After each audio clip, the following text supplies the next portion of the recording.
All right, let's keep it simple.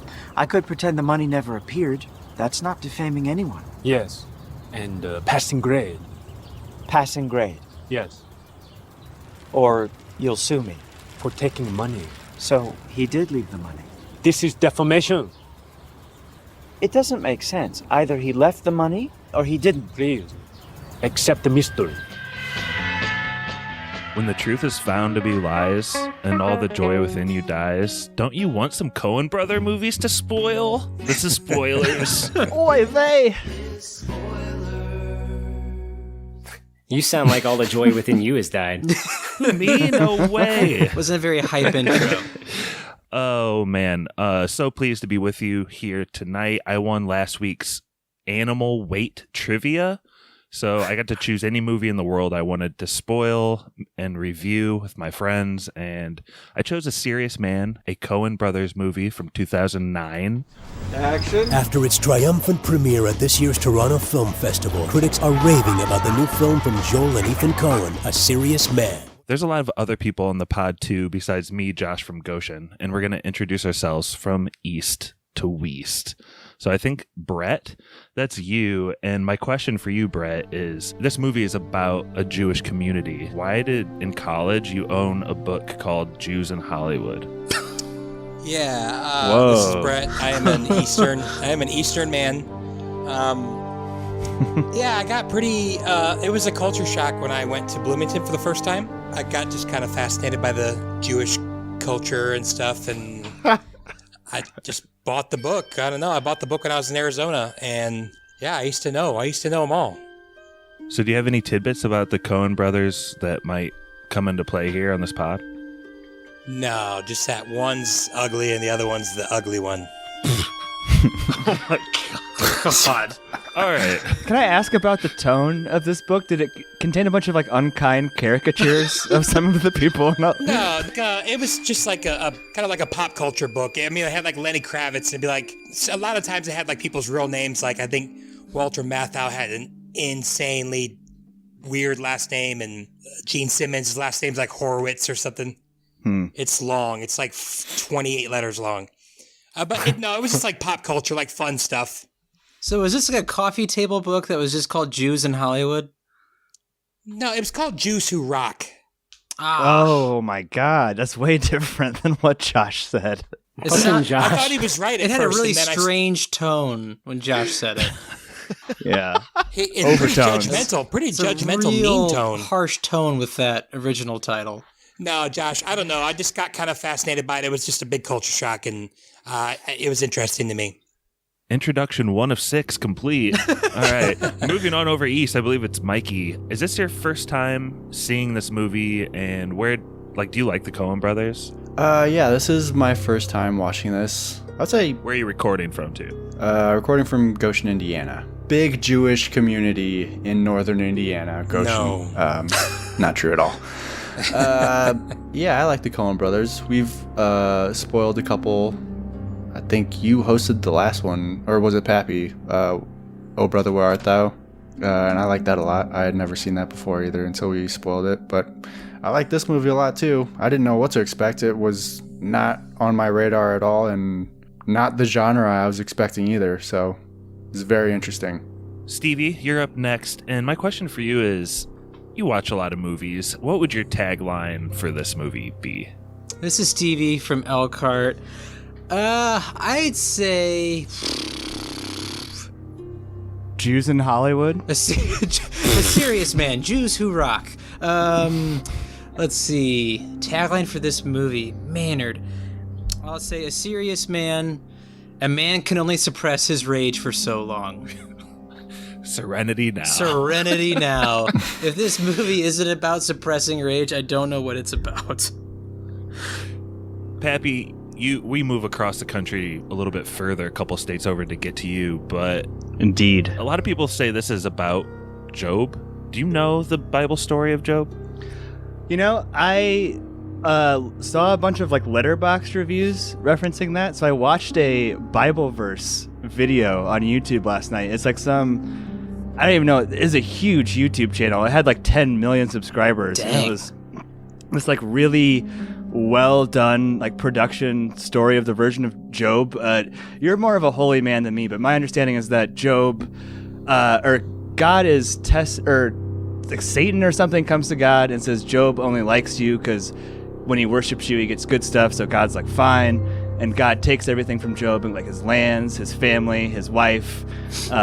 He's suffering, and he still praises God, I think, is like the end of the story. And then he gets everything back, but double. Am I closer? Oh, yeah. And then God shows up as a tornado at the end, which is a really cool cliffhanger ending.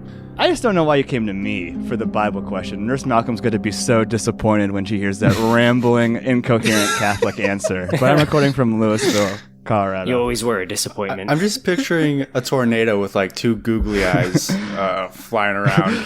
That does not God happen in the shows up. Bible. Well, I guess kind of. Maybe it does. Does it? Moving over a couple more states. Korey, the rest of us are from the Midwest, so we get that aspect, I think, really well. We can relate to that. The tornado part? Sure, the Twin Twisters did go through Elkhart back in the day. Thanks for asking. But, like, All of us were actually, alive. back right then. around the time this movie took place, too, in the late 60s. But my question for you is, can you fill us in a little bit tonight during the pod about any of the actual Jewish culture stuff? Because I know your wife is Jewish. Yeah, so this is Korey, also known as Kylo Ren Memes, recording out of Simi Valley, California. Got all that covered. I hope I can, Josh. I am somewhat familiar with Jewish culture, as, like you said, I'm married to a Jewish woman, so I'm, I think a little bit more exposed to that kind of stuff than you guys are. Nope, not me. Okay, not Brett, so Okay. it can be like Lord of the Rings. If I don't know it, hopefully Brett does. So owning the book Jews Who Rock is the equivalent of having a wife who's Jewish. Or my brother's been with a Jewish woman for 16 years, or maybe that.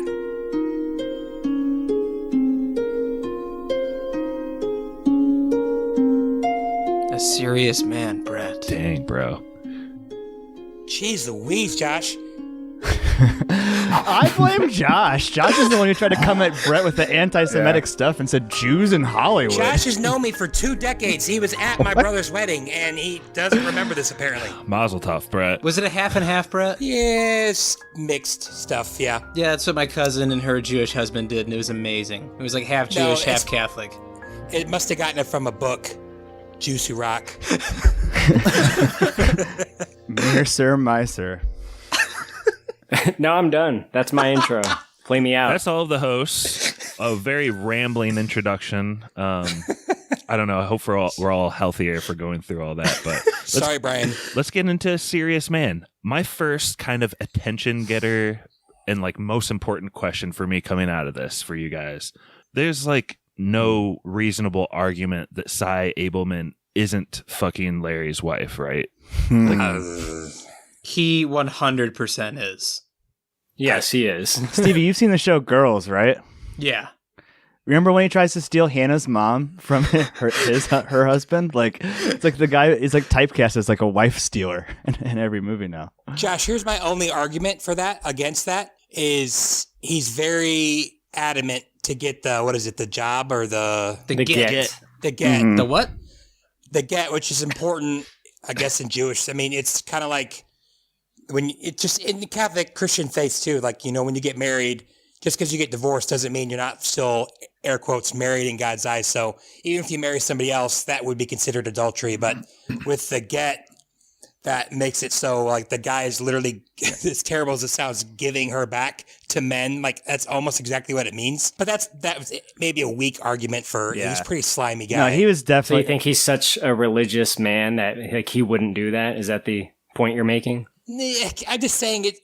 Maybe it must have been more of a public thing. Like he cared more about that for his public perception. But that was so you're probably right. I'm just saying that's my only little tidbit of argument. But I think he's banging her. Let's get back to the possible, I guess, cuckolding later. My first question to set up the plot, though. Let's skip the Yiddish intro for now. But the first thing that happens in the Book of Job, and the first thing you see with Larry, I think, even though it's super brief, is like, what is his happiness? What is a good day in the life for Larry before all the tragic events of this movie happen?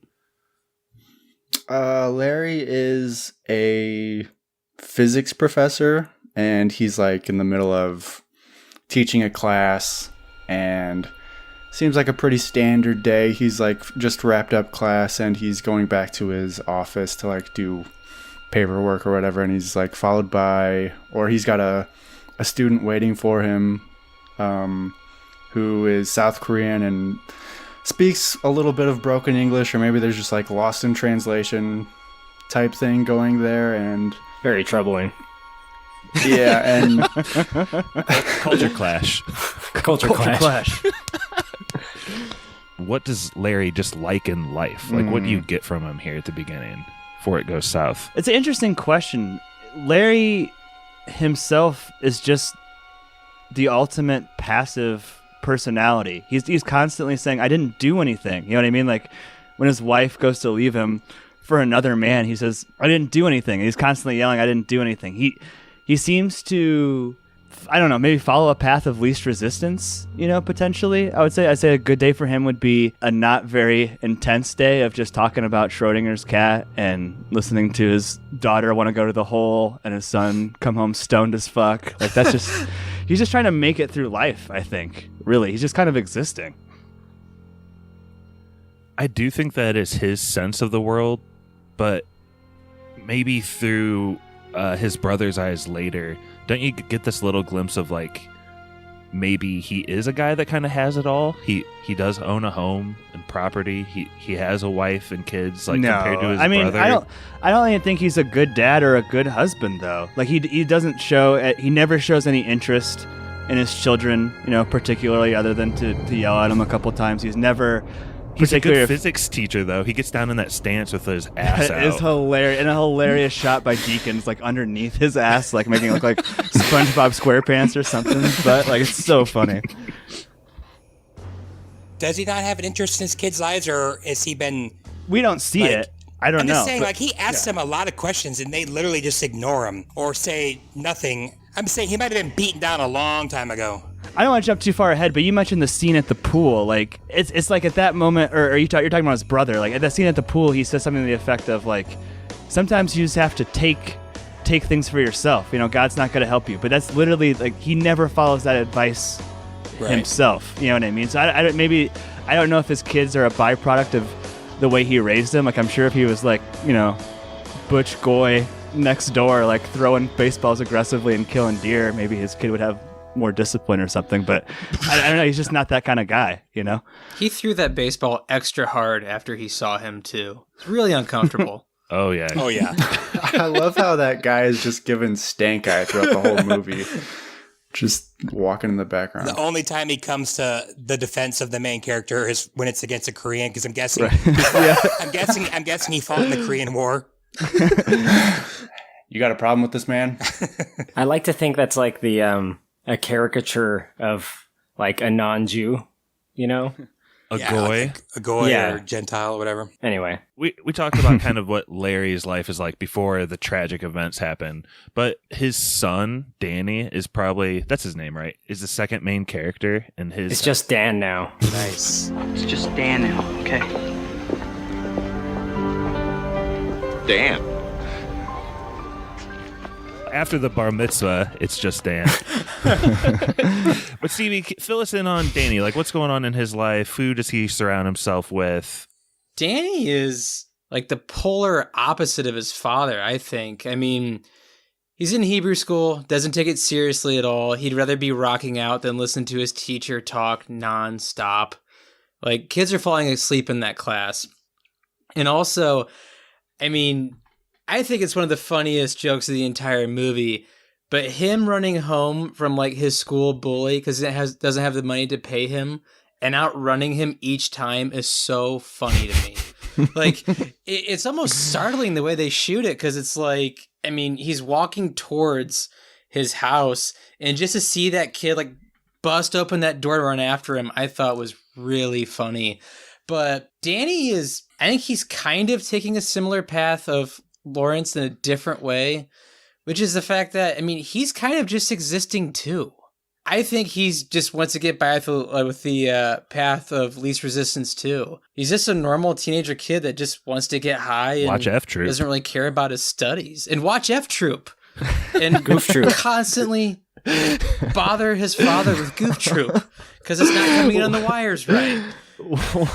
when his dad's at the lawyer's office, like having this existential just fucking meltdown, and his son calls, he's like, "Son, are you okay? Is everything all right? I can't get F Troop right now." And the look on the dad's face is just the funniest thing in the whole world. Did you guys consider at all that like the weed in this movie is often played for laughs, and there's a lot of U.S. states it's recreational. It's the most liberal our country's ever been on this issue. Hey now. But in this movie, this kid is like 12 years old, and it's a little bit concerning, I feel like. In the 60s? That a 12-year-old kid is smoking weed like at church? That's I mean, hit this fucker. I mean, I remember the kids that smoked weed when I was in junior high, and those kids are real trouble. These aren't like Seth Rogen sort of guys. Yeah. I remember in 6th grade, a lot of my friends got expelled for smoking weed. Like 4 of them. Yeah, I thought so too. I mean, it's kind of young, but This is pre-Ronald Reagan, Josh. It was a different time. But I don't know. That's you would get murdered in the street if you had weed. Just like, but Josh, people would. Go ahead. I don't know. Josh, that's what I'm getting at, though. It's like he. It's not the ideal family situation, but he never does anything to proactively address it. Even when his son is running home stoned as fuck, like from a bully. You know what I mean? He just kind of just chalks up to why is God doing this to me, basically. Yeah, and I think maybe Brett's in on something. Like, we're kind of jumping in the middle of a family drama that's been going on for probably a decade or whatever. And I think that maybe I'm trying to force it into the shape that the book of Job is, because that's how Job starts off. He's like rich and well off. Did you get that reading, or did you like see other people say that? I'm just, because you're more religious than I am. I'm just curious if like you watch this, like, because when I watch the like Oh Brother Where Art Thou, I have no idea it's about the Odyssey, and then I like Google it. I'm like, oh, okay, that makes sense. Is that? Plus, it's in the title card. That's true. Even still, when I watched this movie when it was a year old, I knew that going in, and so this time I did too. That it's a modern day retelling of Job, kind of. Very loose. I mean, there's not very many one-for-ones, but I do think there's a sense like he's a college professor about to get tenure, and maybe his relationship-able things aren't all together, but that's because there's been like a slow slide, a slow fade, if you will, like in his life, This isn't like overnight, like the book of Job maybe dramatizes like he gets struck down with like boils and scabs, and all of his livestock and servants and kids get all killed at like the same time, back to back to back. So maybe this is just a more realistic of like a slow burn. If only there was a rabbi who could make that connection for him. Provide some context to what's going on in his life. Hard to come by, those rabbi, They're like never in their office. Well, we talked about the son, and I do think he's probably the second main character, but to a lesser extent, the daughter is also a sign of a dysfunctional family here. Korey, maybe just like, what happens to her in this? What is she like? She likes to use the bathroom, but she never can, because Uncle Arthur's fucking always in there. She likes to bitch at her brother, because he owes her money. I don't know. She bickers a lot in this movie. She's just one of his annoying kids. Not very satisfied, doesn't seem like. She's just going to the hole every night, whatever that means. What goes on there, Stevie? Stevie, what is the hole? I don't know what goes on at the hole. But you're Stevie. You got to know this stuff. This is a Stevie question. I'm guessing a lot of make-out point type stuff. The Hole is like the original version of Prince's First Avenue. This is a prequel, Purple Rain. Exactly. All the hot young Jewish kids just dancing all night. It's like a sock hop, but outside in the hole. Well, let's get into some of the more memorable stuff, and that is, I believe, Cy Abelman entering the scene. I think he has a classic Coen Brothers buildup of an entrance with, like, you see a note with his name on it, and then you hear a voicemail from it, or a voice message from him on an answering machine, and then you finally see him in person, like with a wine bottle, talking about how long it needs to breathe and everything. Does anyone have anything like positive to say about Cy Abelman, or like he's nice? Positive? Oh man, No. you made that hard. He's a horrible dresser. That man's got no style. I do like the actor. What is his name? Fred Melamed or something? He's on Curb. Looking at Brooklyn Nine-Nine. Yeah, he's really funny. But he's a little too touchy-feely for someone who's like banging your wife. Yeah. And it's just coming off like, I don't know. The way he like introduces himself to Larry, and like they walk in and he offers him that wine. It's like, dude, get out of my house. Why are you in my house? You're sleeping with my wife, or like cheating on my wife or something. It's just awkward. I got it. He's like a Scientologist. He's like holding his hands. Yeah, he's like touching his face and stuff. Oh, You could say that, Corey. We are not allowed to. wait, where's Korey going with that? What are you talking about? Sometimes when you're trying to talk to a Scientologist, and I've dealt with them a lot in my life, like you're just trying to have like a regular conversation and convey regular things, and like the way they they're trying to like quote unquote handle you in the conversation, like it's nobody's fault here. It's like, I'm not saying it's anybody's fault. You're not listening to what I'm fucking saying. It's a lot of like weird, slimy evasiveness that they're like trained to do. Let's not play he said, she said. That kind of. Exactly. The dead giveaway for me with Cy, and how I know he was fucking Larry's wife, is the fact that he's like, this isn't just any normal wine. This is the best wine. This is the I'm fucking your wife wine, and I'm sorry. They call this movie a comedy, but some of it's pretty tough to watch. That stuff in the diner, even just the visual of Cy and Judy sitting on the same side of the booth across from Larry, like, doesn't that just kind of like get your spine tingling or something in a bad way? Not as much as when Cy reaches across the table and holds Larry's hand, like, and then the camera doesn't super up close on like the man who's fucking his wife's holding his hand. Like, it's just so uncomfortable. But everything with that diner, like, I talked about this earlier. This movie, everything below the line is amazing. Like, it looks so good. Like, the colors in that diner, Josh, I don't know if you remember that, but it's like these blues and greens. Like, it's so 60s and fantastic looking. Yeah. Do you want to talk about just the overall look of the movie too? You already mentioned the cinematographer Deakins earlier, but I feel like Raji Deeks. There's some pretty good stuff, man. I mean, yeah, it's movies set in the 60s, and like I just kind of any media set in the 60s, like Mad Men. Like, there's just so many cool patterns and like color palettes and like styles. Like the furniture. Yeah, the furniture looks Furniture's great. crazy. The costumes look great. This was nominated for 2 Oscars. I don't know which one. Best Picture and Best Writing. It could have also. I honestly gotten like a Best Costume award too. Like, the way everybody looks is so great. Yeah, the interior design of places, like the mid-century modern aesthetic. Yeah. Not just that, like inside like the synagogue too, like the difference between the Big Bang Theory rabbi's office versus like the big rabbi's office. Like Big Bang Theory. Yeah. Simon Helberg. The parking lot here. Not much to see, huh?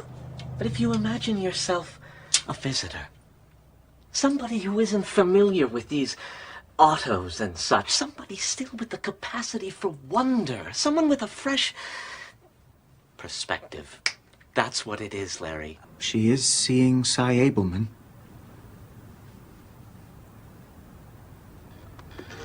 Oh. They're planning. That's why they want the get.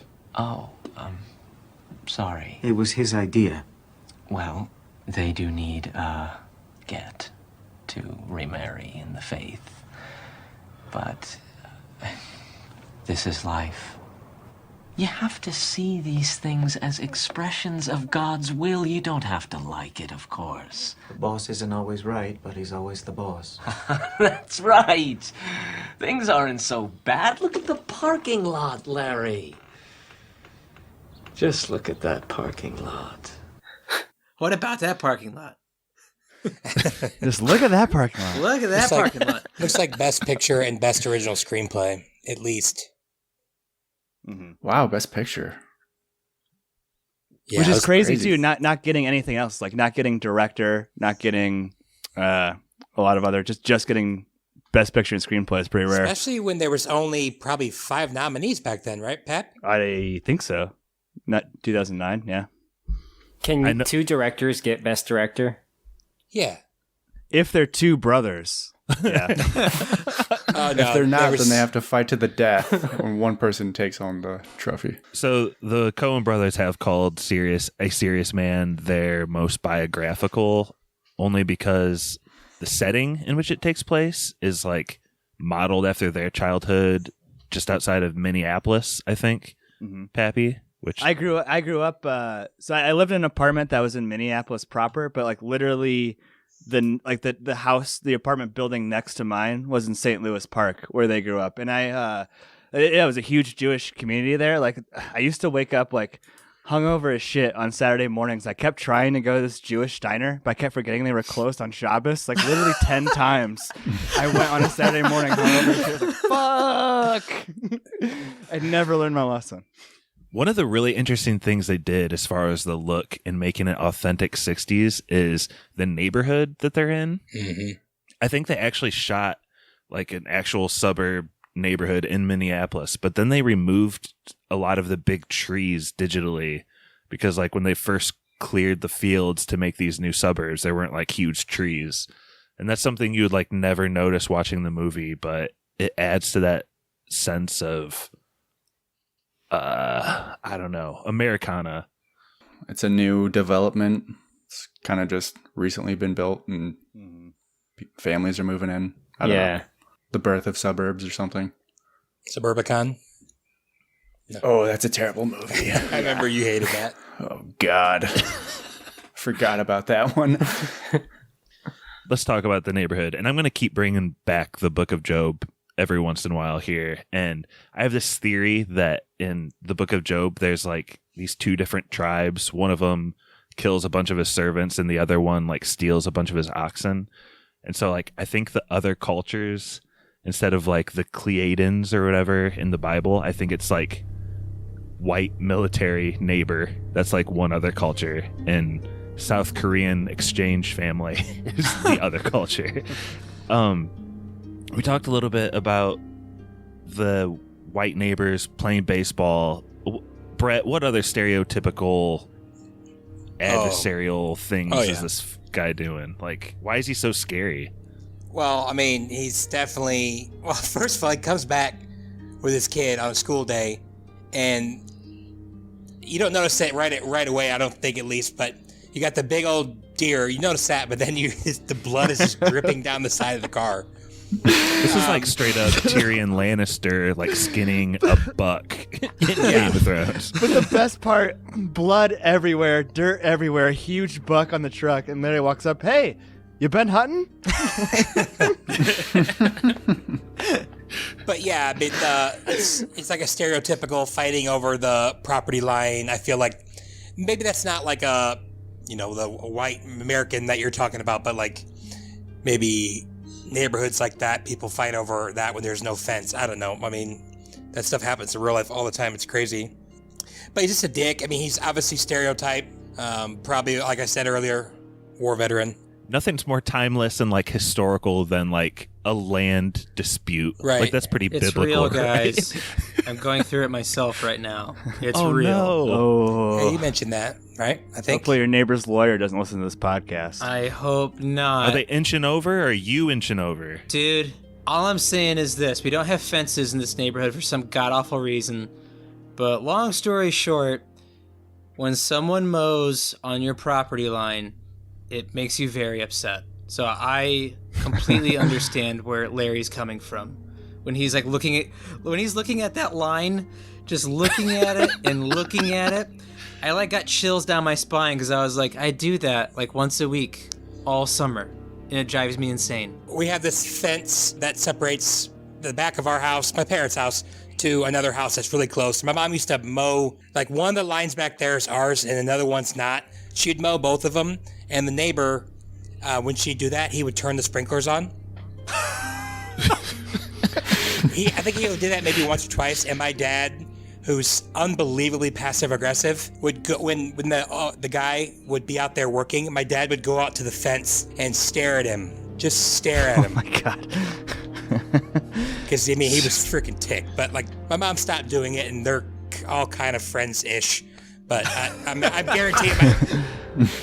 I got this from my dad. We're grudge holders, so I guarantee you, my dad will have a grudge against that guy till the day he dies.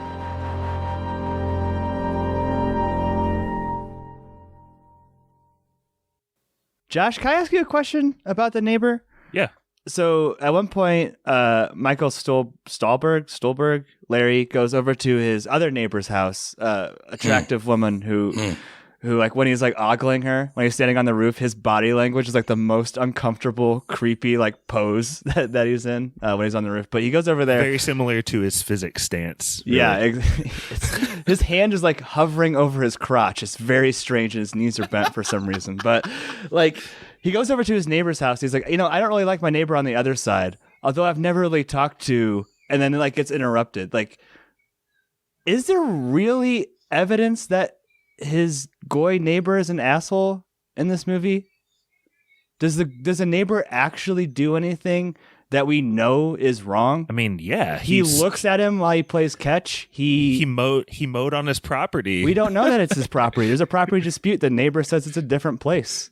Like, oh man, he throws that baseball awful aggressively when he sees him. All I'm saying is I don't know if there's any actual film. I get what you're saying. Does he have to be so aggressive when he looks at him, though? It's an aggressive look.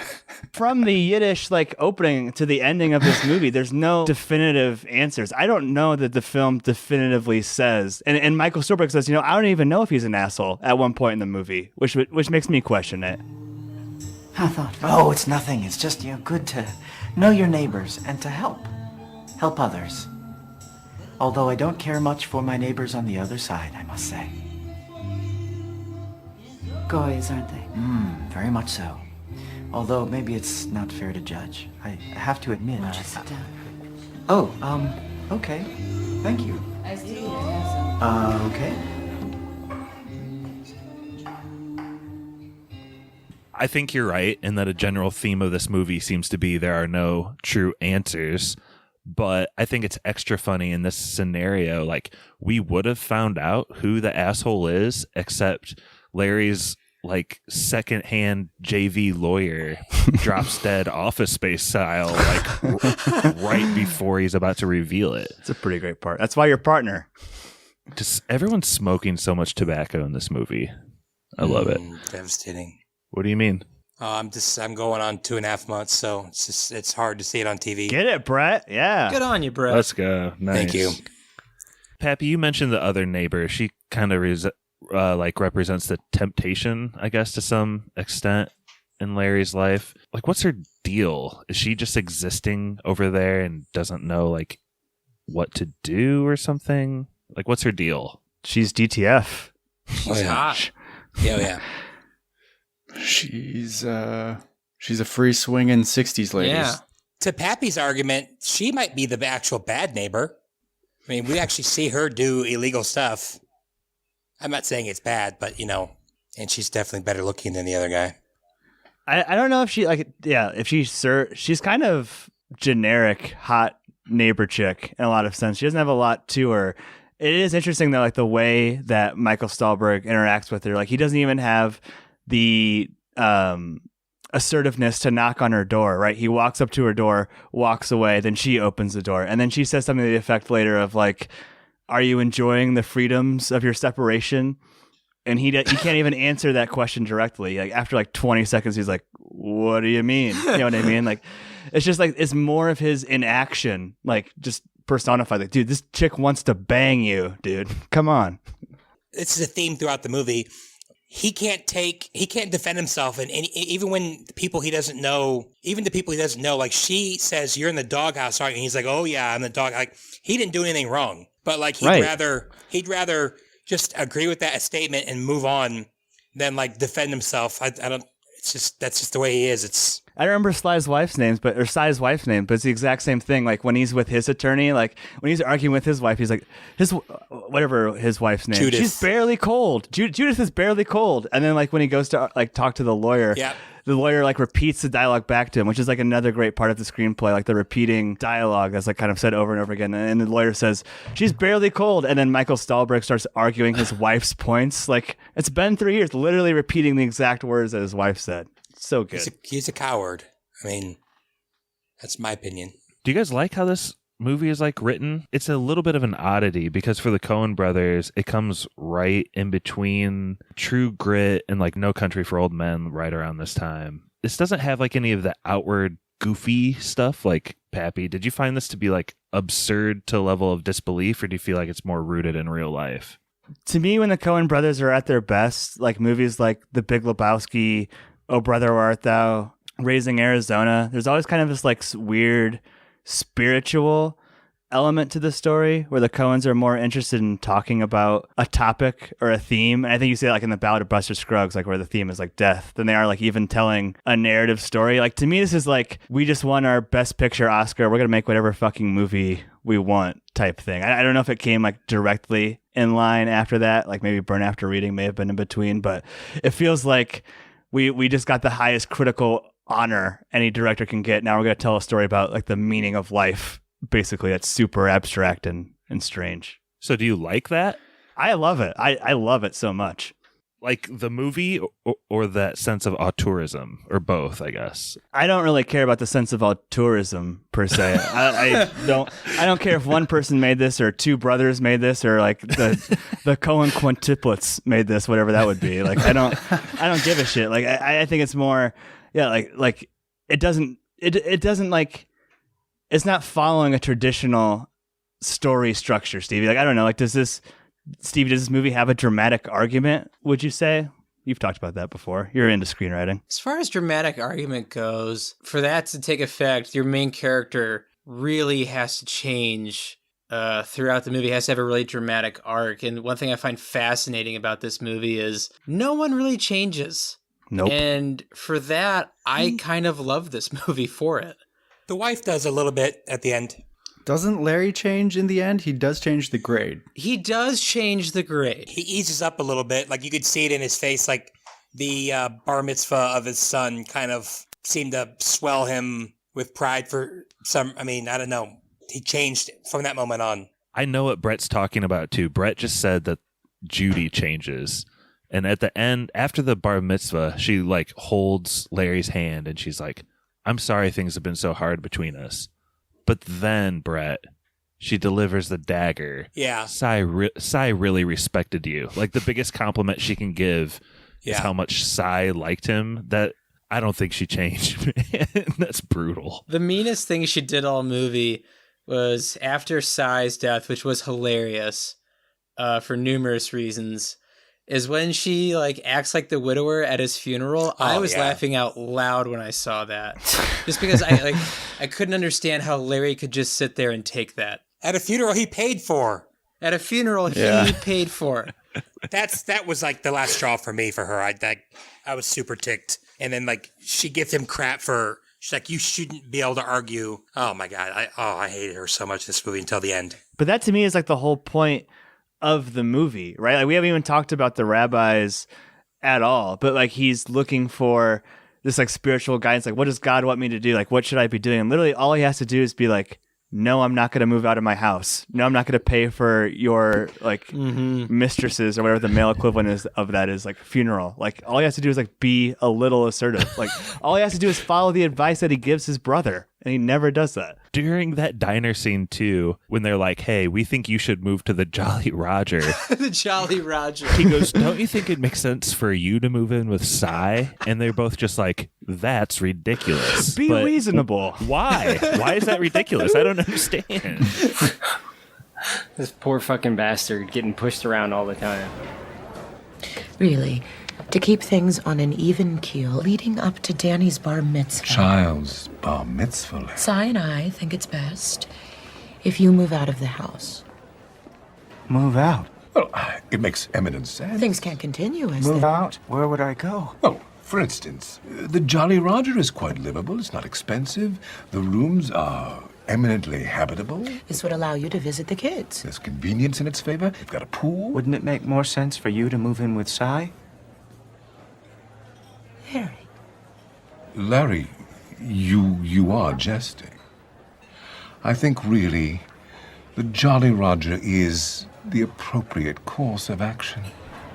Has to live in the Jolly Roger. Anecdotally, I've stayed in a motel a few times called the Jolly Roger because there's one. Well, there used to be one by Disneyland, so that brought back some memories. Are the rooms eminently livable, would you say?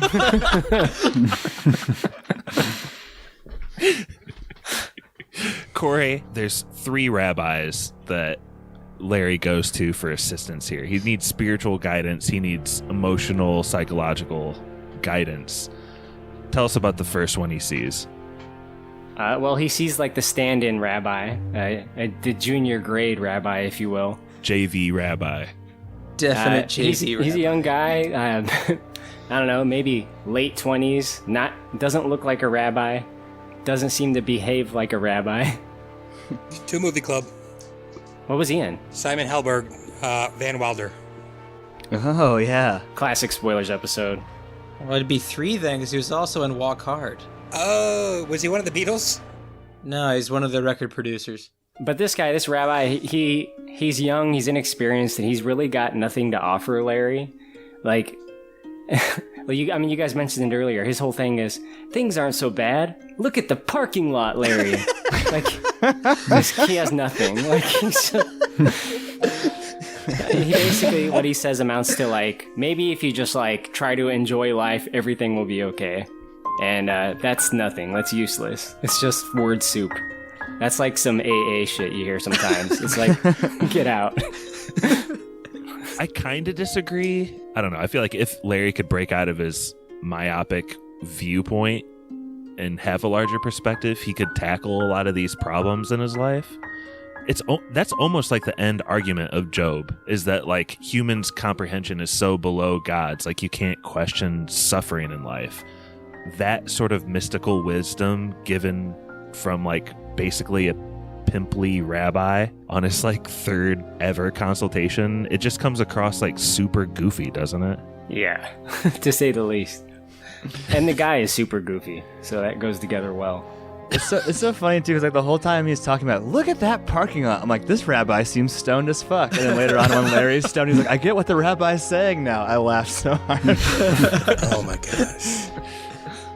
Stevie, what about the second rabbi? And these rabbis, I might say, like the trio of rabbis, they're announced with like titles in the movie, like a complete stop down in like black and white. The second rabbi. Is the second rabbi with the orthodontist story? Yes, the goy. Yeah, so to me, this is like Coen Brothers filmmaking at its finest. Mm-hmm. Because it can take you out of one story and put you into another so quickly, just like the beginning of this movie. And you're kind of hinging on every word that this rabbi has to say about, you know, these teeth having a message and this orthodontist losing sleep over it. Did he ever tell you about the goy's teeth? No? What goy? So, Lee is at work one day. You know he has the orthodontic practice there at Great Bear. He's making a plaster mold. It's for corrective bridge work in the mouth of one of his patients, Russell Krauss. He notices something unusual. There appears to be something engraved on the inside of the patient's lower incisors. And, you know, he's going through all of his old files to see if he can find other messages, and he can't. And the story just ends. And we're sitting right with this perspective that Larry has when he's just screaming, but why? What does it all mean? And the rabbi just keeps saying, doesn't matter. Like, what do you want me to say? Like, I just found that to be fascinating. Helping people can't hurt. Can't hurt. Give it a shot. We'll see. He's like, what happened to him? And he's like, well, he ended up figuring out how to get a good night's sleep. It's basically. What happened to the goy? Who cares? Who cares? Stevie, what do you think about like the casting of the goy and like his wife in that, don't they just look so normal? Everyone in this movie looks kind of normal, don't they? There's no stars in it. Everyone, I mean, even like from the star of this movie, something it's what's his name, Michael Stuhlbarg. Yeah. Like, I've always considered him to be a character actor, not much of a leading man. But yeah, everyone in this movie is pretty, I guess you could say, plain Jane in a way. Like, no one really truly stands out from another person. I guess you could say, like, in the Midwest 60s, it makes a lot of sense. And it also adds to the look of this movie, so I thought it was cool. The orthodontist part was by far my favorite part of the movie. I don't know why. I think, like, the music and editing during that part was... It almost pushed the movie towards, like, oh, does this have, like, more of a... like a supernatural or like sci-fi bend to the story that we're just like not now just picking up on or something, and then it just cuts back to the rabbi like, I don't know what that meant with the teeth. It's like, just don't think about it. So I think that's like how that brand of comedy that the Coens are so good at is just like, it's like so subtle, and there's like not really a joke there, but it's just like the tone shift of like the rabbi just being like, just live your life, or just don't think about it too much. At the end, where it's like, you want me to tell Right. the story? You don't want me to tell the story? Oh, like that. Yeah. The anticlimacticness of the whole conversation is the joke, I Yeah. guess, right? What happened to Sussman? What would happen? Not much. He went back to work. For a while, he checked every patient's teeth for new messages. He didn't find any. In time, he found he stopped checking. He returned to life.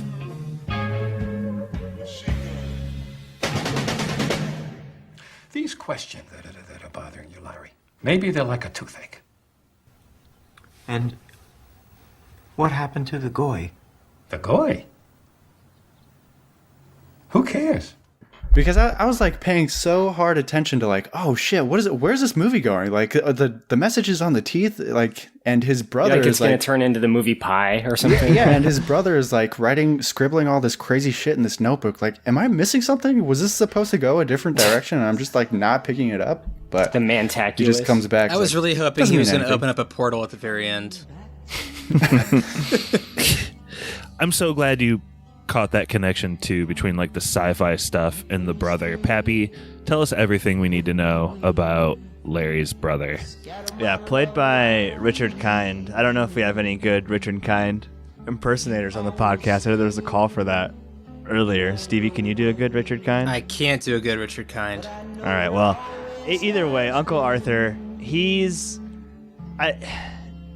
definitely, someone that Larry, his older brother, Michael Stuhlbarg, needs to take care of. He's got a lot going on. Probably with today's medicine, they might say that you might be on the spectrum somewhat. There's clearly, a good, there's really a strong mathematical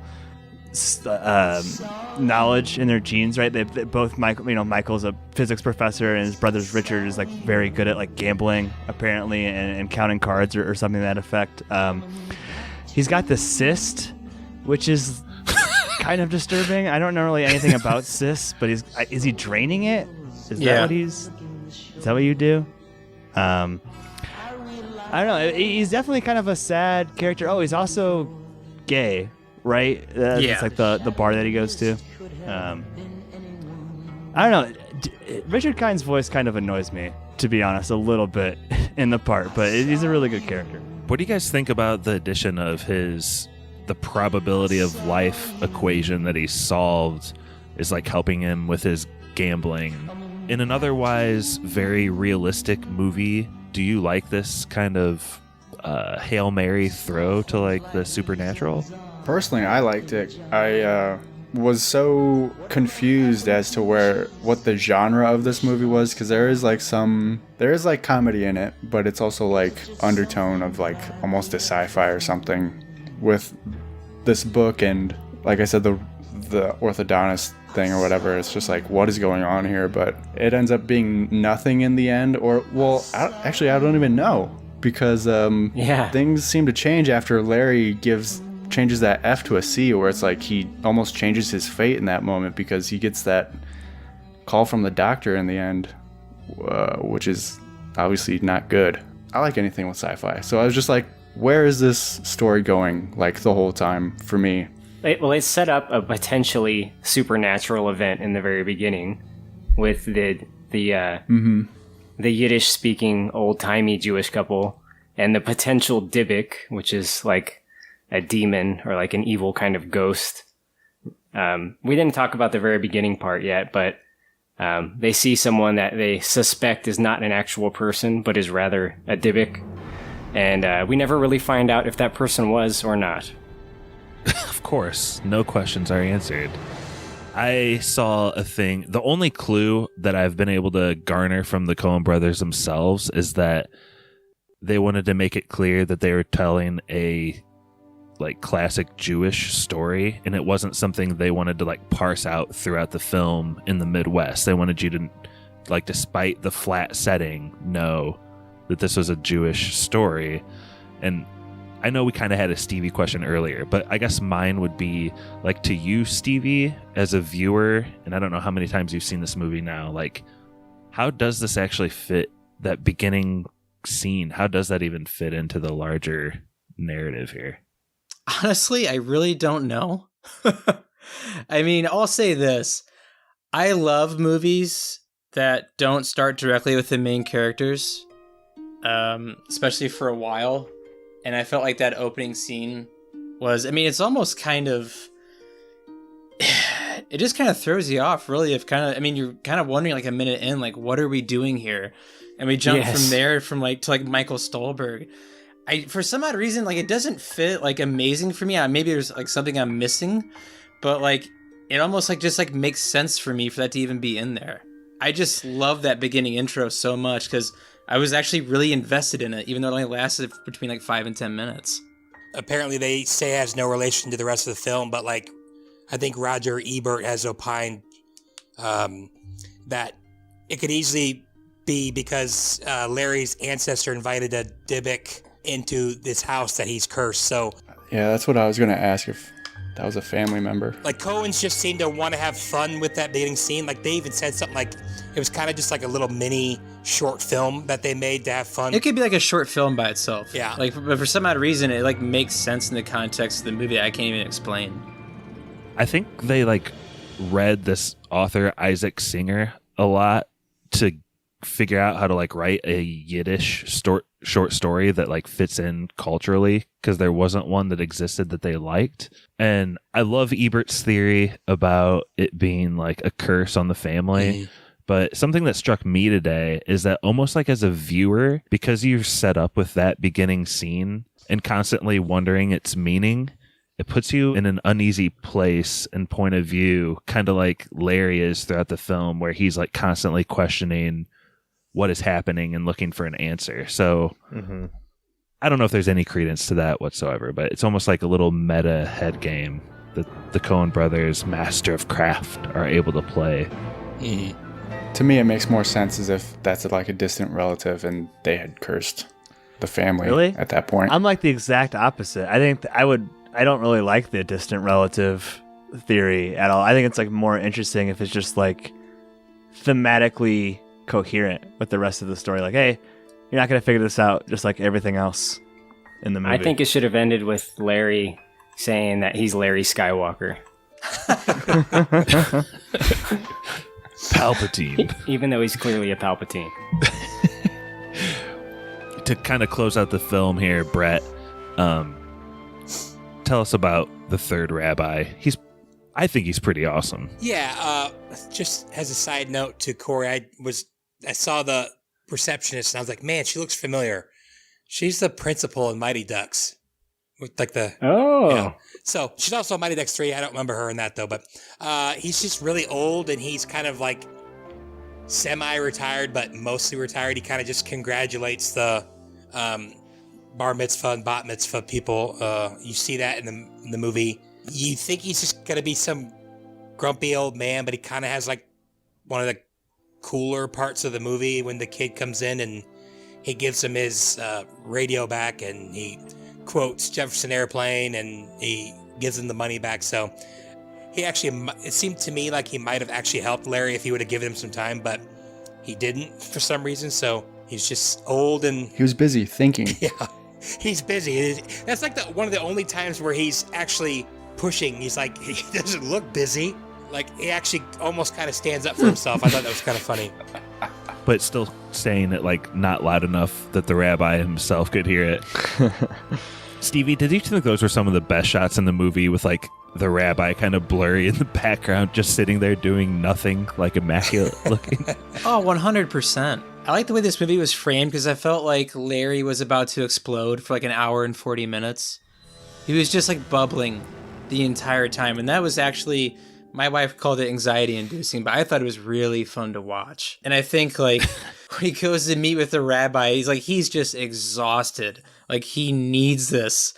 And when he gets denied, it's just so fitting of the movie for Larry to constantly just be getting dumped on. And when he needs like something the most, he doesn't get it anyway. So I guess like, am I right, Job? Am I right, Josh? Like that's like pretty much like the direct tie into Job. What, that he doesn't get what he wants? Yes. I don't know, because at the very end of Job, he gets like everything times 2, like 1 up. Big ups for Job. Big up! You know, Job itself ends with Job restoring, and even though his original sons and daughters died, and that's still terrible, he gets new son and daughters. So that's good. Upgrade. I guess. That's nice. Is that the way it works, Josh? This movie doesn't take it all the way to fruition where it's like a good ending. Tell us just like in real rapid fire, like what happens in the last like 3 minutes of this movie to Larry. Well, we're led to believe that Larry is going to make his tenure. It's been kind of a question that's been going on throughout. The grade, Clive's grade, that's also been an ongoing question. He does eventually change the grade from an F to a C minus. He had to throw in that minus. Which was a very nice touch, by the way. But as soon as he does that, he gets a phone call. We don't know exactly what the doctor that's on the phone is going to say, but we have an idea that it's bad news because he has to go into the office. I think we're all probably on the same page. The doctor is going to say, you have cancer or some kind of bad illness, right? Cancer. And the kid who finally got his Walkman and $20 bill within it back, he's trying to give it to Fogel or whoever. And a tornado's a coming. It's pretty close, too. I think that's the last thing we see in the movie. I think the kids are going to die. So if you follow the trajectory of Job, this movie ends, and then, like, fast forward 10 years into the future, Larry has a new wife and, like, an infant son teaching at a new school. Like, he's at Notre Dame now instead of whatever shitty Minneapolis school he's at. St. Cloud State. None of that's in the movie, though. That's all. No, that's not in the movie at all. I heard one interpretation that what happens is that Larry is being punished because he says earlier in the movie, like, actions in this office have moral consequences, and he changes the grade, takes the bribe, and that his son is being punished too because the rabbi says, be a good boy, and he goes back to listening to music. Do you think there's any credence to that interpretation? That makes sense. That makes sense to me. I don't buy that, and I don't buy what Mikey was saying earlier, that like him changing the grade gave him like cancer either. And I don't think that his like accident he had at the same time as Sai meant anything either. That's just where I'm coming from as a viewer. Like, nihilism. Yeah, I don't know. I don't think the Coen Brothers are very religious either. I don't think it has anything to do with religion. I think it has something to do with sci-fi. Aliens meme. Well, is God just the master coder? He's a physics teacher. I think that's like kind of like the underlying theme is like this is all related to like physics in some way. He's like, I don't know, he's messing with something. He just doesn't even know it. And the crazy shit his brother is writing in the notebook or something is almost like a clue or something to maybe, I don't even know. Like the tone of the movie is just so weird that it just seems odd to me that it wouldn't be about science fiction in some way. Well, you guys heard it here. Mikey just said the Bible is science fiction, so send your hate mail to him. We didn't say that. Well, the Bible is all fake, so yeah, go ahead and send your hate mail to me. No, it's real. I've seen it. You said that the Coen Brothers aren't very religious. Like the one, I think it was like fucking Renegade Cut or something. His video was saying, I don't know, it was definitely like this like motivated reasoning, right? Like this Renegade Cut guy was definitely like this big atheist, and he was like reading into this whole movie as like this super harsh critique on religion. And then like literally like the next YouTube video was like a priest. And like his interpretation was it was super positive of religion and like retelling of the story of Job. So I feel like that's Father Robert Barron. Is that the one? I probably I didn't watch all the way. That's a lot of views. Yeah, because it was literally like Renegade Cut 34,000 views, and this was like the next one that was like suggested on my playlist. So I watched a little bit of it, but it's like I think that's just like the motivated reasoning of the audience, right? Like you kind of the film is so ambiguous, people are gonna print themselves onto it in their interpretations in a lot of ways. It's like Scrody McBoogerballs, like South Park. Everyone reads it and they like think they're seeing. Actually, it's the one that Butters writes, the poop that ate the pee. The poop that took a pee. Yeah. What are you talking about? It's the most liberal thing I've ever read. Yeah, like. What are you talking about? It's a conservative. Blah, blah, blah, blah. Yeah. So people will see what they want to see. It's interesting though in the movie as they go back and forth with all the theology, like maybe it's because your perspective in the parking lot, or maybe it's because you should just like stop looking at things for meaning, or maybe you should just spend more time thinking and being busy thinking. Whatever it's saying, like everyone seems to have this undercurrent that like God does exist. No one ever questions like, what's the Jewish word for God that they keep using in this movie, Korey? Hashem. Hashem. Yeah, Hashem, what does Hashem want? What does Hashem think? Like, no one asks, maybe Hashem isn't real. I don't know. Yeah, no, I'm with you. Like, everyone, it's understood in that community for sure. Obviously, there's communities like that everywhere, but like probably a lot in South America, like the one we saw in Stigmata. But yeah, it's like, it's never a question of whether God exists or not. It's like, why is God doing this? Not, is God real? So I'm definitely with you on that. Mm-hmm. I think it's interesting too, because Larry, our main character, he's not the one who wants to go see the rabbi. He's a physics professor. His whole understanding of the universe is based in mathematics, which he keeps coming back to. That there's a proof for this. There's a proof that we can never know anything.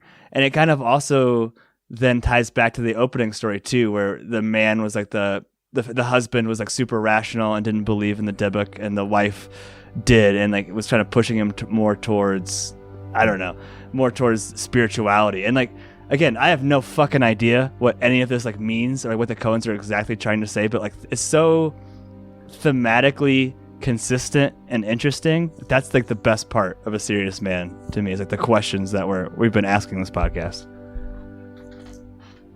Let's do final thoughts, guys. Just whatever you got, please throw it out there. I usually don't like dream sequences, but I thought it was actually, this seems like something Stevie would laugh at as well. I thought it was absolutely hilarious when the brother's on the boat. He's like, goodbye. He got Lenny? He goes, goodbye. And then the bullet comes through and blows his brains out. I don't know why I thought that was so funny. I gasped, hard gasp when I saw that. Oh, me too. I thought it was actually like, I was like, oh crap, it's Wild Game. It's like the government agency where, but I don't know why I thought that was funny. Like, it definitely caught me off guard, but I was like, oh man, that's awesome. And he's like, there's another Jew right there. But yeah, it's really funny. That's all I got. On a multiple rewatch here, Brett, one thing that's cool is like I feel like the Coen brothers give small clues and then bigger clues that it is a dream. And I think the smallest clue is that he's just sending him off on a canoe with his cyst and like without his cyst draining machine. Like, what's he gonna do out there?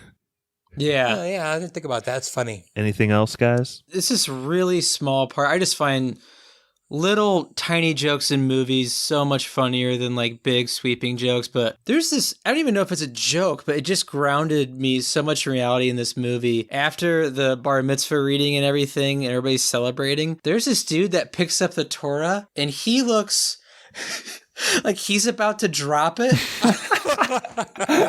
And he just goes, Jesus Christ! Which is ironic. That's so funny, for sure. I laughed so hard at that joke. I thought it was so smart.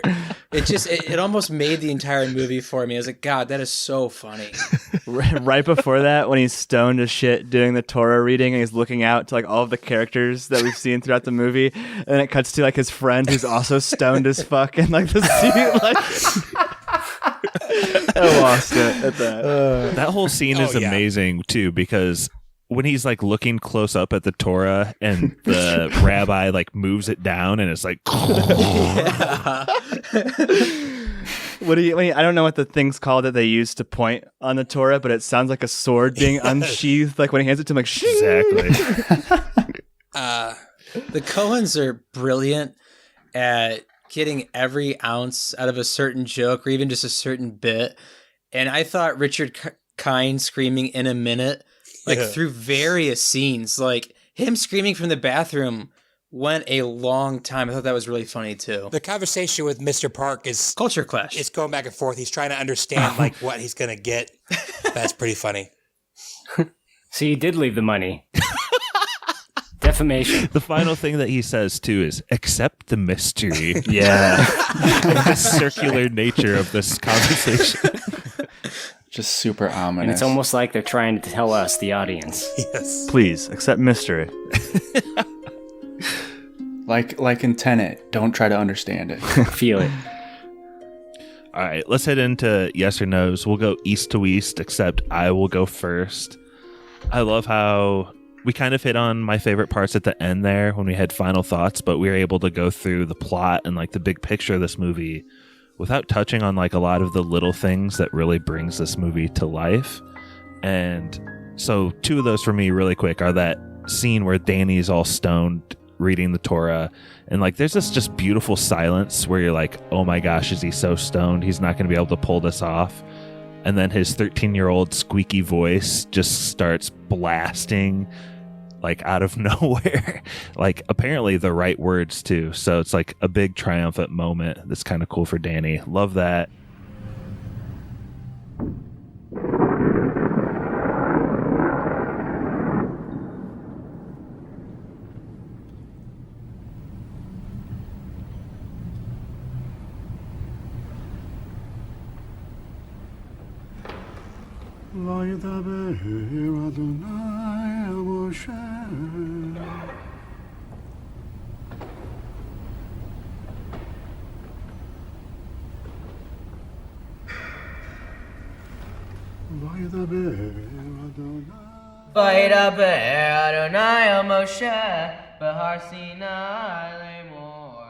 And then there's a point where Clive, Larry's student, I received unsatisfactory grade. In fact, F, the failing grade. If I receive the failing grade, I lose my scholarship, and I feel shame. We had, I think, a good talk the other day. But you left something. I didn't leave it. Well, you don't even know what I was going to say. I didn't leave anything. I'm not missing anything. I know where everything is. Well, then, Clive, where did this come from? This is here, isn't it? Yes, sir. That is there. This is not nothing. This is something. Yes, that is something. What is it? You know what it is, I believe. And you know I can't keep it, Clive. Yes, sir. I'll have to pass it on to Professor Finkel, along with my suspicions about where it came from. Actions have consequences. Yes, sir. Often. No, always. Actions always have consequences. In this office, actions have consequences. Yes, sir. Not just physics, morally. Yes. And we both know about your actions. No, sir. I know about my actions. I can interpret, Clive. I know what you meant me to understand. Yes, sir, my sir. Mere sir, my sir? Mere, sir, my sir. Very uncertain. he kind of talks circular too, but he says me sir, my sir. And he's kind of saying mere, surmise, sir, but it's just so funny how just basic dialogue delivered in a Coen Brothers movie can be so entertaining and fun to watch. One last deep thought before I give this movie a yes is that I think there might be a connection between, and like maybe a little bit of an answer in this movie, that if Larry had just responded to his troubles by like concentrating on his family and his children instead of constantly wondering why, I think he could have had like a lot better outcomes. And like specifically with his son, like his bar mitzvah was coming up and that was just not on his priority list, despite how Jewish he wanted to live and be. Like that should have been a wake-up call that, wow, my son is like the person who should be trying to be a man right now, not me. Like a serious man. I don't know. Oh, whatever. See what you did there. Yeah. Anyway, let's move east to west. Brett, you're up. So that was a solid yes? Yeah, a solid Vigo. Yes. Yeah, when I came in this, I told Brittany that I was going to be yes. I wasn't sure what kind of yes, because I usually like my movies to be happier or happy at all. And there was very little to be happy about in this movie, but that's kind of a Coen thing, I guess. I thought it was going to end kind of happily, and then they dropped the probable lung cancer and probable kids all get killed by the tornado on me. But I didn't think of the Job thing at all when I was watching it, and that actually makes me like it a lot more. I thought the guy, the main character, the actor, I thought that was like one of the best performances I've seen in a long time. He like was awesome, unbelievable in that role. And so I moved it up to a solid yes. I'll give it a solid yes. I like that. Did I talk about Job too much tonight, Brett? No, I loved it. All right, let's go over to Mikey. Thanks, Brett. Yep. I believe it's pronounced Gob. Gob. Guys. $5,000 suit. I will give it a serious yes. I like this movie a lot. I didn't know what to expect. I was really concerned in like the opening 5 minutes, like, oh boy, I'm not gonna like if this whole thing is like a period piece, like whatever country they're in, and a village of. Okay, the whole dialogue in the beginning is so confusing to me because they're using a lot of Jewish words that I have no context for. So I was like, oh boy, what is this movie going to be? But it ended up not being that at all. So, and it was a lot funnier than I was expecting. I love like the ambiguity of it in the end. It is not a happy ending, which I think kind of like takes a 180 from where we were supposed to believe this movie was going, which I also kind of like. So I'll give it a serious yes. I don't think I would ever watch this movie if Josh hadn't chosen it. I don't think I've ever even heard of it before you chose it, Josh. So thanks for putting that on my radar. But it's a serious yes. Serious yes. Thanks, Mikey. Stevie. I'll keep this pretty short and sweet. I think it's because of all that Job talk. I just want to give it a no. But yeah, I'll give this movie a hard yes. One thing that I like that the Coen Brothers do in a lot of their movies is they take their viewers to places they don't want to go. And I felt like they stretched it out for 100 minutes in this movie. It was honestly just fascinating to watch. Like, I think it's something a lot of people fear as they get older, is everything around them starts to move 1,000 miles an hour while they're standing still. And I think that's where Larry was. And it was a lot of fun to watch. I love the cinematography. I love the colors, the period piece of it. So yeah, I'll give this a hard yes. But a no for the Job talk. Yeah, I'm kind of over that, Josh. Pappy.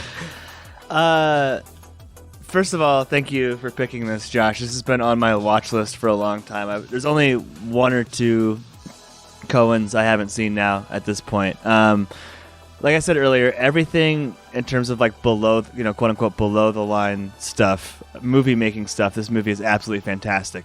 Perfect editing, perfect sound design, perfect soundtrack, perfect production design, cinematography. Deacon's some of his best work. Maybe that might be a little bit of exaggeration, but some of his like really solid work, I would say. I can see how this movie would be really frustrating to people. I was surprised, looking over Letterboxd reviews, how many people just kind of like threw their hands up in the air and be like, I can't understand this. It's so weird. Like, to me, it's pretty thematically coherent and consistent, saying that you're not going to get the answers from like the opening little Yiddish skit to the ending that's a blatant, weird cliffhanger on multiple story fronts. So I think that's really interesting. In terms of like the Job stuff, I think it's more of like, oh, brother, where art thou is to the Odyssey as this is to Job. Like the Coen Brothers, like master storytellers, they know how to look over all of, the history of stories that have been handed down. Like even, I forget who says that to Larry at some point, like, we have all of these stories that have been handed down from previous generations that help us live our lives. The Coens know how to look across those stories and pull into their stories. I'll end by saying I honestly think this is like a fantastic work of art. I think this is like a monumental film. Even watching it,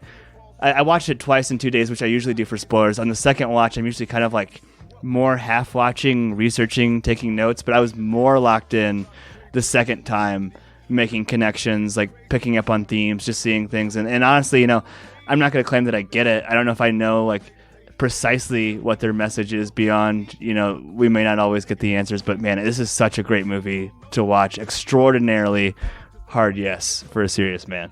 Glad you liked it. Let's keep moving west. Korey. Yes, this is Korey. I'm really glad that you guys like this movie so much. I kind of fell right in the middle on this movie. It's really hard for me to give a yes or no when I'm right in the middle, and I feel like I kind of changed my mind later, but where I'm at right now is the softest of no's, the softest no I could probably give. And I think the reason for that is... Let's go!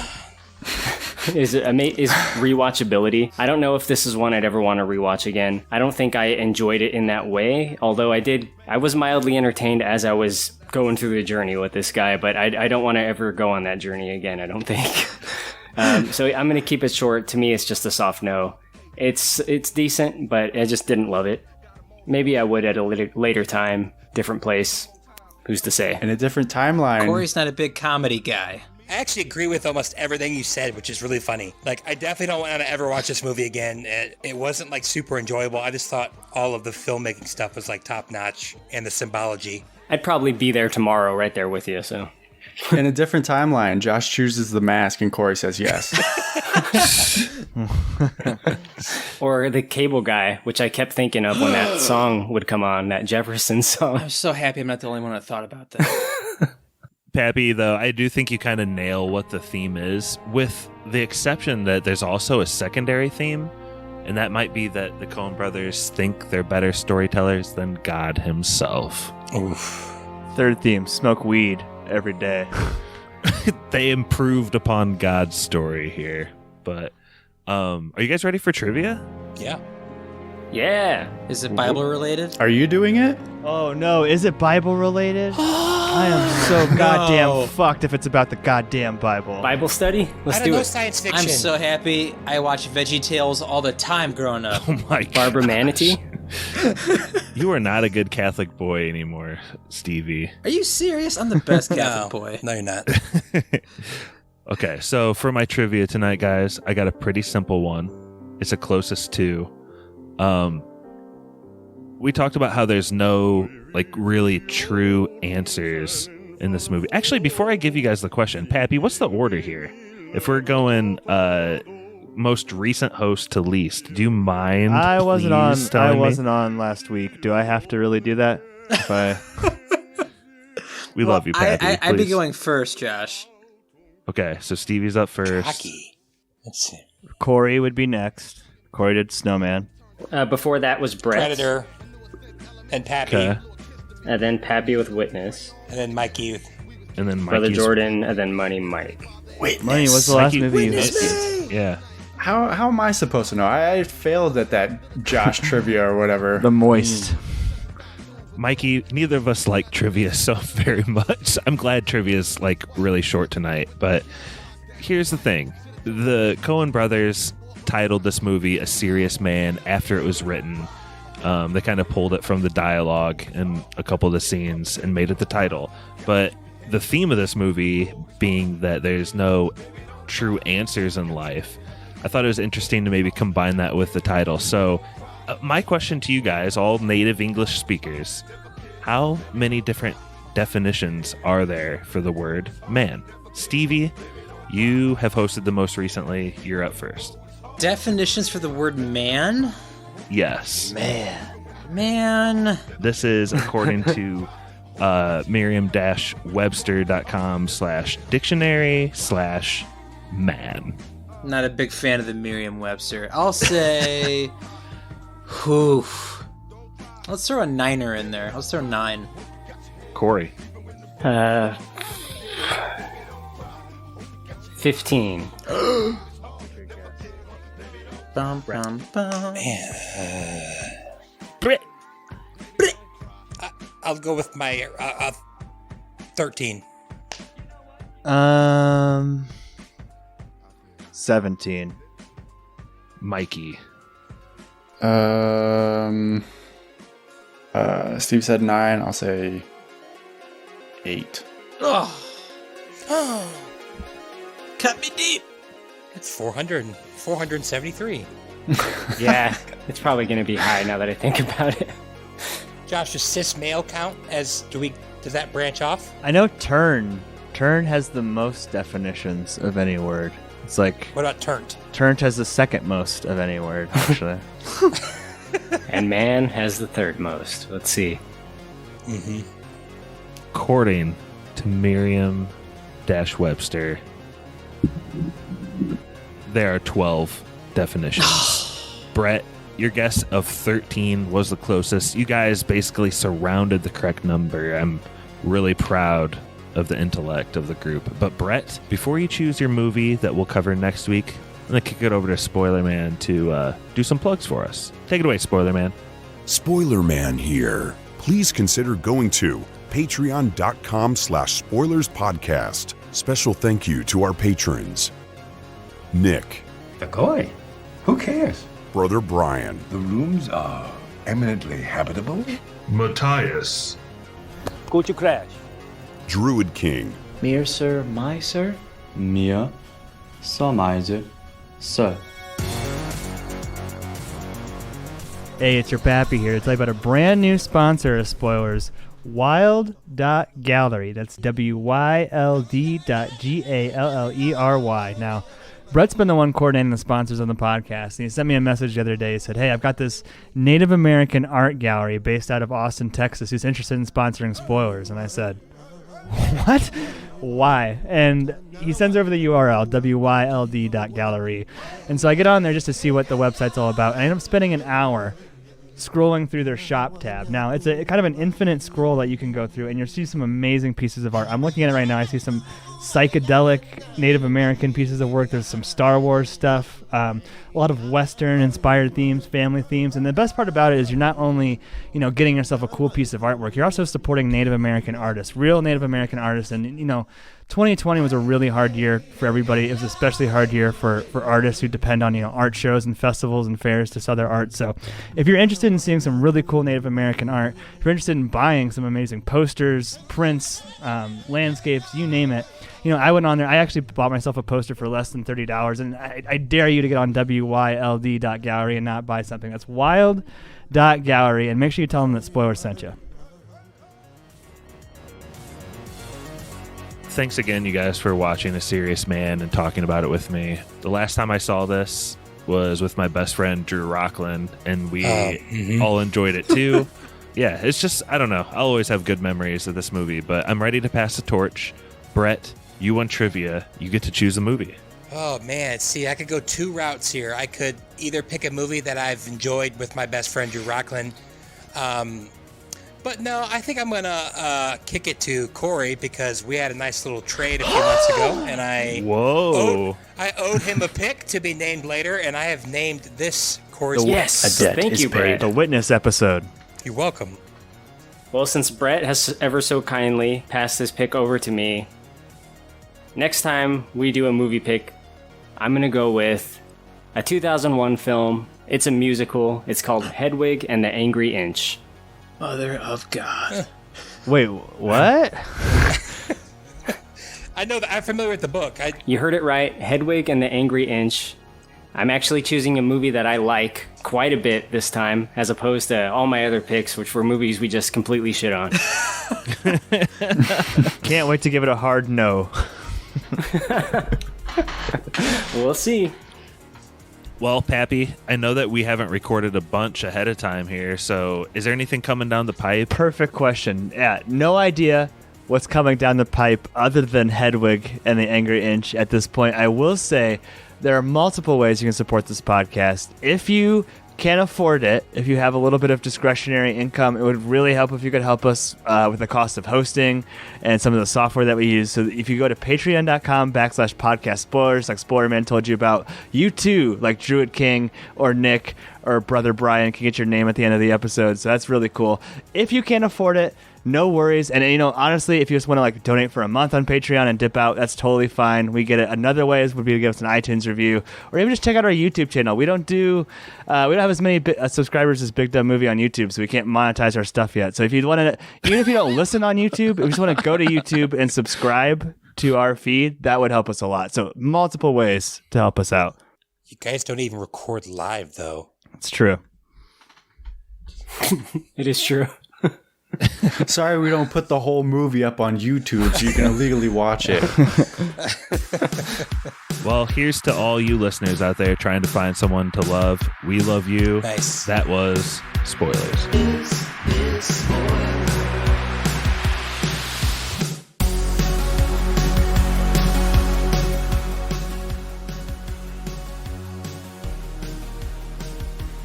Our email is podcastspoilers@gmail.com. Twitter is @spoilers_pod. Our Instagram is podcast spoilers. It's lit. Waiting on Josh. Typical. Typical Josh. Schrodinger's Josh. He's both on the podcast and not on the podcast. Can we all just admit Armie Hammer is like one of the most unlikable people in all of Hollywood? What's going on there? Can we disagree on that? What's wrong? I don't know Armie Hammer, so I can't make that assessment. He's a trust fund baby that ended up being weird, tall. Though. He does seem weird. He does seem very weird. Imagine being tall and a trust fund baby. What more could you want for? What more could you want in life? Like human flesh in my mouth. Exactly. That's why he became a cannibal, yeah. It's like an Eyes Wide Shut type thing. Once you get super rich and powerful, you just get into weird, kinky shit. You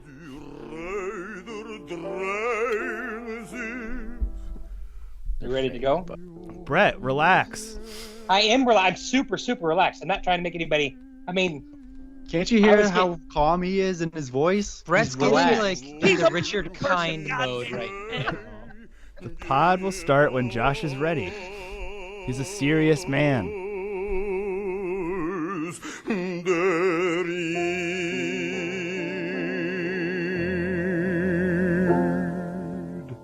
That was Spoilers.